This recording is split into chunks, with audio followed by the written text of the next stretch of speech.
সেদিন ছিল দোল পূর্ণিমা, আর আমি সকাল সকাল ঘুম থেকে উঠে ঘরের বাইরে এসে দেখি মা ভোগের সব রান্না বান্না করছিল। প্রতি বছরের মতন এবছরও আমাদের বাড়ির গপুকে ভোগ নিবেদন করা হয়েছিল।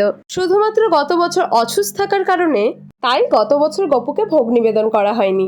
যাকগে ওসব, তো আমিও খুব একটা দেরি না করে আমিও কাজে লেগে পড়ি।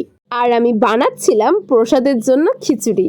তো খিচুড়ি আর লাবড়াটা হয়ে গেলে আমি স্নান সেরে চলে আসি ঠাকুর ঘরে গপুকে রং মাখাতে। আর তোমরা দেখতেই পারছো কত সুন্দর করে গপুকে ভোগ নিবেদন করা হয়েছিল।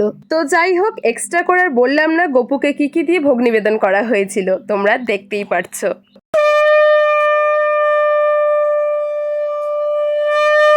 তারপর পুজো শেষ করে প্রসাদ খেয়ে রাত্রে চলে গিয়েছিলাম মাসি বাড়িতে আবারও প্রসাদ খেতে। তারপর মাসি বাড়িতে প্রসাদ খাওয়া হয়ে গেলে বাড়ি ফেরার সময় আর যেতে পারছিলাম না, কারণ প্রচন্ড পরিমাণে বৃষ্টি হচ্ছিল।